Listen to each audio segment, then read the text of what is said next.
Hello, you're listening to Ending Physician Overwhelm, and I'm your host, Dr. Megan Mello. I'm a physician and a life coach for physicians and other professionals.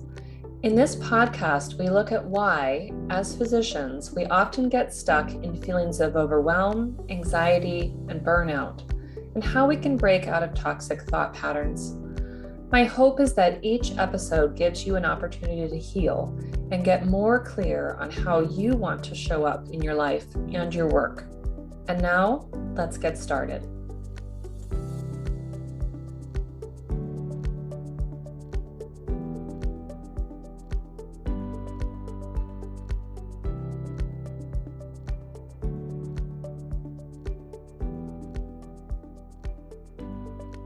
Hello, and welcome to our episode, Residency Dropout, with special guest, Dr. Chelsea Turgeon.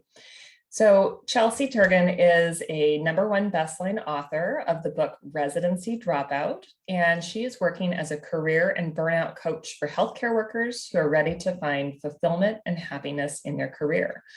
She is happily a digital nomad, and currently, we are talking to her from Ecuador. So welcome to the show, Chelsea. Thank you so much for having me. I'm so happy to be here. Yeah. So I want to lead right in with, letting you tell your story. And I want to talk about what I see as a really unique path for you. So many of us are, when we enter medicine or other sort of high achieving professions, we are so focused on the pathway to training and staying on the path to get to that goal at the end. And we don't really stop to ask ourselves, does this feel right? Is this really what I want to be doing? And I'm sure a lot of us along the way, would fantasize at different times about giving up and saying, oh, I'm just going to go work as a barista or, something else that seems very easy. But a lot of us never really give ourselves permission to really ever consider stepping off the path. And so I'm wondering if you can share your story with us and sort of what it looked like to go through that process of leaving residency. Yeah, absolutely. I'm so happy to talk about this and share about this because you're totally right that we get, through medical training, we get this tunnel vision. And we live in this space of delayed gratification throughout our whole training. And we're pretty much regularly told this story of like, just hang in there, just keep going. It's going to be worth it when in the next part happens. I remember after, like even starting at the very beginning of med school, people would be like, okay, just get through till you take step 1. It's going to all be worth it once you take step 1 and you get into the wards. And then you're on the wards. And then people are like, just hang on until you match. Just wait until then. And then once you match, it'll be great. And 4th year is like a vacation and you get to just interview everywhere and it's great. So then you're kind of hanging on till then. And then you have a little reprieve 4th year and then you get to residency and everyone's like, it's really hard, but just get through intern year. Once you know what you're doing, it'll feel better. Like you're just Absolutely constantly told this. And it's not even like you were saying, like, we don't really check in to feel if it's right. We actually, like, even when we check in, and if it doesn't feel right, we're told that's normal. And that's what it's supposed to be.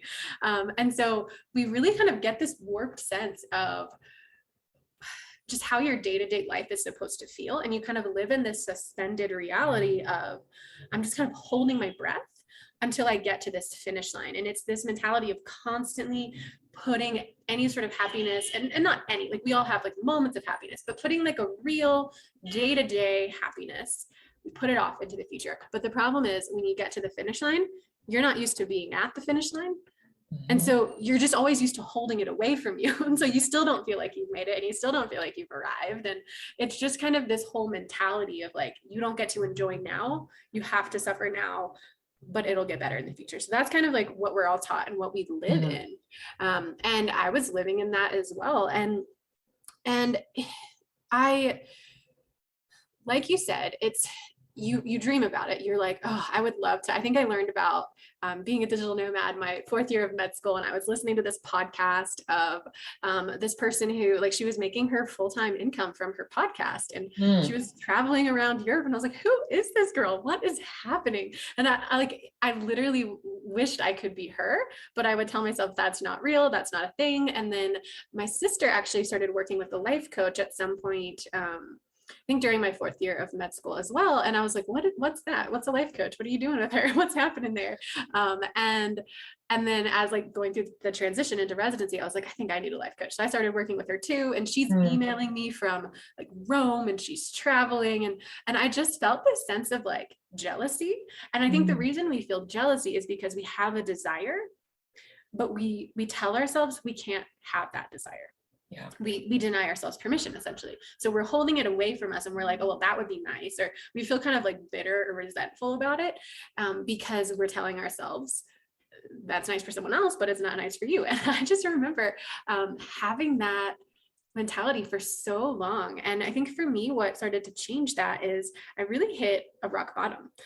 So during my 2nd year of residency, 2nd year in my program was very work intensive. Like, you go from one really hard rotation to the next. I went from like my nights rotation to gyn-onc, and it was just like really time intensive. And I hit this point where I like physically could not drag myself to work anymore. And then when I did, I would sneak off whenever I could to try to take a nap in a non-call room somewhere. And I was just really at this low. And so I met with my program director, because I think people were starting to notice like, what's going on with Chelsea? She didn't come to clinic today. What's happening? Yeah. And I met with my program director, and she suggested, like, I think you need to take some time to like figure out what's going on, what you want to do. And like, I knew something had to change at that point. Like, I couldn't keep doing residency the same way I was doing it. I knew that something needed to change. I had no idea what. And so I took this 5 weeks to really connect to myself. I call it my intuition. Maybe other people would relate to it as like their gut feeling, or just kind of their desires. I don't, whatever name people have for it. I just spent that 5 weeks, meditated every day. I journaled every day. I did yoga every day. And then I tried to be outside as much as I could. That was kind of what I set myself up. I was like, that's all I'm going to do these 5 weeks, and then we'll see what happens. And by the end of it, I really had this clear sense of like, I need to travel. I need to go see the world. And it did not make any sense, because I was like, I'm sorry, how am I going to make a living while traveling? Like, I felt so confused by this desire to travel. And I remember specifically on a plane ride. So I went to Utah during this whole experience. That was a vacation I had already planned out before I took the 5-week leave of absence. It just so happened to fall within that, which was great. And so then I went to Utah. On the plane ride home from Utah, I started to feel like, okay, I really do want to travel, but it doesn't make sense. So then I did this journaling prompt, which I just totally made up, but it's worked so well. And I've used it for so many of my clients since then. Is I just wrote down, what are all the stories I'm telling myself about why I can't travel? And then I wrote all those down, and there was a ton. There were so many stories. There was like, I had a dog at the time. So I was like, what if I can't find anyone to take care of Champion? He lives in Seattle now with my sister. So he's close to you. But what if I can't find someone to take care of Champion? What if this is not the answer? What if I go leave residency and travel and I'm still unhappy? And so it's, like, it's just like this fantasy, but it's not really what's going to do it. What if I can never pay back my loans and I'm living in poverty for the rest of my life? Like, everything came out, right? And I just let it go. And then after I got all those fears out, what came up next was, but what if I never go? What if I never see the world? What if I spend the rest of my life in a freezing cold OR or under the fluorescent lights in the clinic? Yeah. And I just never actually do this thing. And that, honestly, at that moment, that felt worse and scarier than all the other fears. So I was like, crap. Yeah. I gotta do it now. So that's kind of the story of like how I gave myself permission and how I made that decision.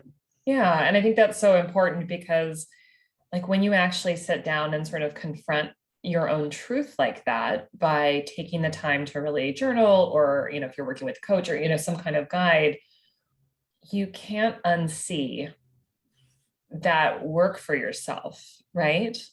It's, and I think that's a reason why a lot of people are scared to do that, right? They might know somewhere inside that there's something that calls to them that feels scary or dangerous in some way, as silly as that sounds.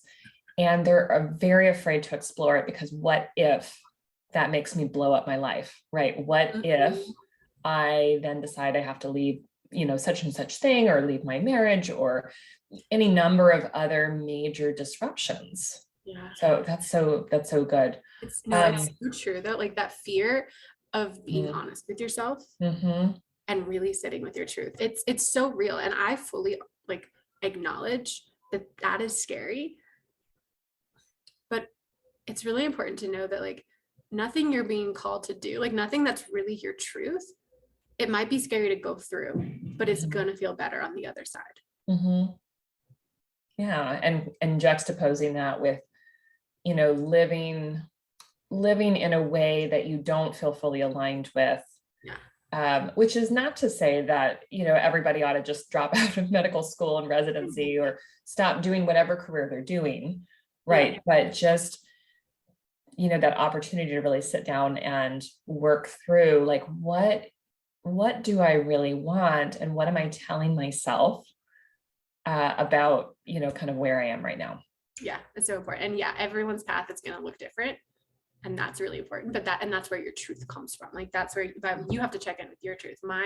What I help people do is not, here's how to quit your job and travel the world. 100% no, because that's not right for everybody. Yeah. So it's like not really everyone's truth. Your truth, and then honoring that to the best of your abilities. Yeah, that's so important. And I'm wondering, so for so many of us on the journey, especially when you're in medical school, when you're in residency training, we are so highly reliant on external validation, right? We need to get scores and, we need to pass rotations and, learn skills. And we want everyone to think of us as the best, right? There's always that sort of competitive stuff, even when we love our classmates and colleagues. And so I'm wondering if you can speak to, the experience of being in that environment and deciding, through this 5-week journey, like you were internally validating, what you really wanted, but then you have to go back to that environment and sort of face the music in terms of telling people, I'm leaving this thing that is, so hard for all of us. I'm deciding it's not for me. Like, what was that like for you? Yeah, I love that question so much. So I think you have to, what I invite everyone here to do is first just reflect on the fact that the external validation, while that's what you've been conditioned to, but I invite you to just ask, like, is that really working for you? Like, what does that really do when you get validated? For me, my experience was, it was very fleeting and very temporary. Anytime I made a really great score on a test, it felt great. Or like I got honors on a rotation or matched into my top choice residency program. Anytime I had those moments and then, I had those successes and then other people would be like, wow, that's so great. Congratulations. It lasted for maybe like a day at the most. Like at the most. I remember on match day, like 30 minutes after I matched, I was really, really happy for those 30 minutes and then it just wore off. So it's just so temporary. And then another aspect of that is if you don't internalize that external validation and you don't let it land, you don't even really feel it. Like, and then it's like this empty pit of like, you need more and more and more, because what happens is like, you have to give it to yourself. Even if it's still coming from someone else, you still have to like accept it and receive it and let it land inside of you. Otherwise, you're never going to feel satisfied or fulfilled. That's just kind of how it works. And so I just started to get real about, I've been chasing this external validation for a while and it's like a moving target and an empty pit. And I don't know if that's really what's going to work for me anymore. So how about I try starting from the inside? Let's just see. We'll see how this goes. And it started. Try this one. Try this new approach, right? And it did feel really good. And I was like, maybe this is actually what I've been missing, is like just trusting myself. And I think the more you really connect to your body and your truth and your intuition, like all that stuff really lives not necessarily in your brain, but in your physical self. And I think the more you connect to that and can ground into like your truth in that way, you can just start to feel more content and at ease and whole, and then confident in what you're doing, as opposed to like always looking around outside to make sure you're measuring up to everyone else. There's not really confidence there, because you don't have a way to know if you're doing it right, except for looking at other people's expressions. And so it just feels really like sporadic and scattered. And so once you just really start to source it from inside, then you can feel more confident in your decisions. And so then I remember coming back to residency, and I'm still like so impressed with that version of me who was like so connected to her intuition, and so just like walked into my program director's office and was like, I'm resigning. And I would just like stood there in such a calm, firm energy. And I remember even I had dinner with my grandparents at that point. They lived nearby where I did residency, and they're like, you look so calm for someone who's just made this wild decision. Like, what's happening? And I just felt really centered and connected. And so yeah, it didn't feel like such a big deal telling everyone, because I was like, it was almost funny to me, like watching everyone squirm and watching their reactions. And I just was like so grounded. It was so funny.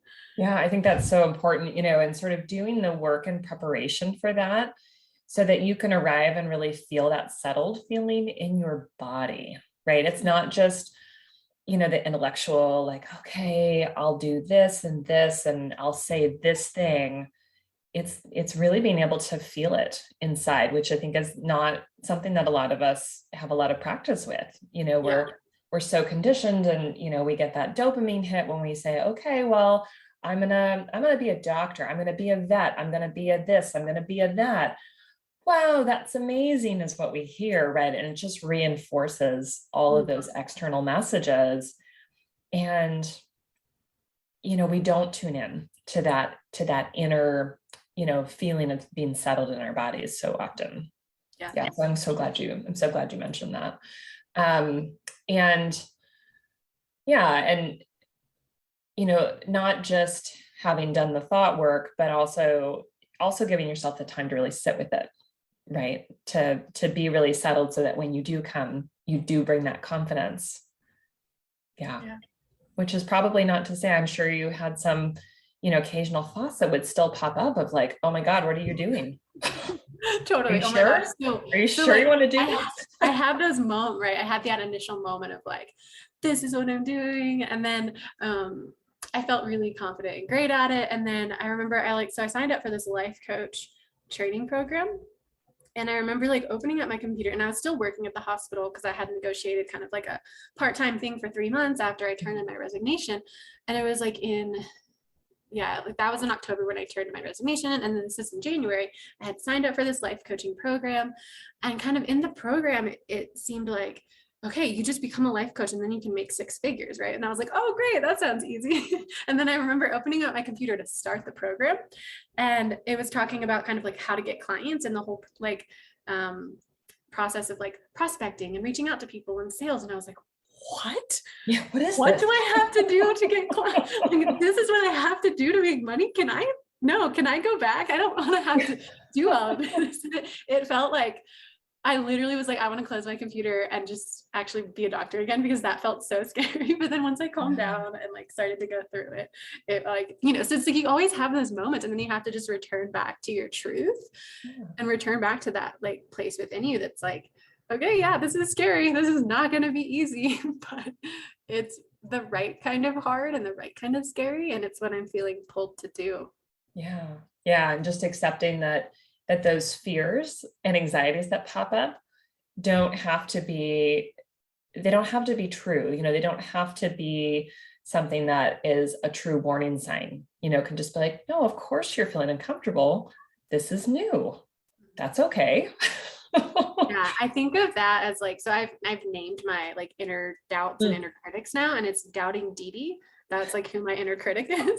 And the thing like we all have some version of an inner critic, or, that inner voice in our head. And I think of them as like, they're the guard of our comfort zone. So anytime we're trying to like step outside of our comfort zone, the inner critic like just comes up and it's like, wait, what about this? What about that? And it's like, literally, it's only trying to keep you in your comfort zone because it associates familiarity with safety, which is not always true. Right. And so then it's like, now I just know that and I expect it. So whenever I'm doing something out of my comfort zone and those voices come up, I'm like, oh yeah, Dee Dee, how you doing? There you are. Yeah. And, you know, it really kind of goes into that learned helplessness that you had written about in the Kevin MD article, of this idea that, you know, we'll stay in our comfort zone. We'll stay with what we know, even when it's harming us, because it's familiar. Right. And that's true of humans as well as animals and so many other, you know, situations of we'll take the comfort, you know. Unfortunately, that's why we stay in toxic work positions sometimes. That's why, you know, people living with domestic violence stay in situations. I mean, part of it is more complicated, right? It might be fearing for their safety of leaving, but also there's comfort and familiarity with knowing, you know, what that experience is versus a fear of the unknown. Yeah, it's like the devil you know versus the devil you don't. Yeah. So tell me, you know, for somebody who is out there and maybe listening to us talk, and they have been questioning, you know, some part of their life and feeling really uncertain, whether that's, you know, thinking about their career or, you know, some other sort of major life factor, like, what would you want them to know as they are sitting with that fear of like, oh, I don't know if I can even sort of ask myself those questions about whether I'm happy? Yeah, it's hard. I think the first thing you have to decide is you have to look at where you are, and you have to really look around and say, like, is this really what I was hoping my life would be? Is, you know, like, zoom out even, like, if this is my life now, what does that mean 50 years down the road? Like, what is this all leading up to? And like, just get really clear about, is this working for me? I think that's a big question to just start with. Like, is this situation working for me? I don't think we really check in with that, because we just try to ask ourselves, like, how can I survive in this? Or how can I handle it? Or how can I kind of fit myself into a situation that I think I want to be in? But instead, really looking at the situation and being like, do I want to be in this? Is this really working for me? And starting with that, because if it's not working for you, like, you really deserve to be in a situation that does work for you. And not only do you deserve it, but you can offer so much more to the world when you are in a place that is nourishing and supportive to you. That can be your environment, that can be your internal environment, like your mental thoughts. Like, when you're nourished, when you're well cared for, when your cup is full, you are in such a better position to actually overflow and give to others. And I think we've just been conditioned to believe that the way we can be of service is like self-sacrifice and martyrdom. And that's kind of what we know. And a lot of us, that's what's been modeled to us throughout childhood and just in society. And so really just checking in with that is like, how am I actually helping people when I show up to work and I'm really bitter and angry and I'm like rolling my eyes and sighing, and that's what I would always do, or like slamming doors, or, you know, like, is that really serving people? Like, yeah, you're present, you're showing up, that's great, but like, are you really like helping people? Are you really helping? Yeah, that's so good. I think we get so used to asking the question, like, how much can I take? How much can I endure? And we're very afraid to ask the question, how good will I allow myself to have it? Oh my God, we're so afraid of that. Ouch, right? Like, joy is so vulnerable. I was literally just messaging with a client on Monday, and I was like, her assignment was, you have to go and do something out of your comfort zone. And so then what she did was she went to the gym and like swam laps, which was something she'd been like wanting to do for a while, but was like, I don't know if I can swim good enough. And, you know, it was like, she felt nervous about it. And so then she did it. And then the whole rest of the day, she was happy, but she felt so weird about it. She's like, is this allowed? Am I allowed to feel happy? Can I feel proud of myself for swimming laps? Like, can I just like ride this wave of Yeah. euphoria? What is this feeling? It's so strange. So Yeah. it feels unsafe almost. Mm-hmm. Yeah. Oh, so good. Well, tell us how people can find you and learn more about the work that you're doing. Yeah, so I am active on basically all the social media platforms. I have a podcast that if you're listening to this, you're already a podcast listener. So I'd love to have you join me as well. It's the Life After Medicine podcast, and that it's for any burnt out healthcare professional who is just wondering about leaving the medical field, wondering if that's the right thing for them. And we help you create a fulfilling and maybe non-traditional career as a healthcare professional. So that's a great place where you can find me. I also have a free mini course if you're somebody who is questioning your like questioning if medicine's right for you, or just kind of wondering like, I don't know if this is the most sustainable career path. Is there something else out there for me? But I have no idea what that could be. Like, what would I even do if I left this beaten path? I have a free mini course called 5 Days to Career Clarity. And that has 5 days of videos and journal prompts. And what it does is it walks you through a process of getting clarity around what you want and figuring out what your next steps are. So I offer that as well. That's at coachchelsemd.com/clarity. Perfect. And we'll have links to all that in the show notes for today. Thank you so much for joining me, Chelsea. This has been a great conversation. Absolutely. Thank you for having me. Yeah. All right. Bye for now.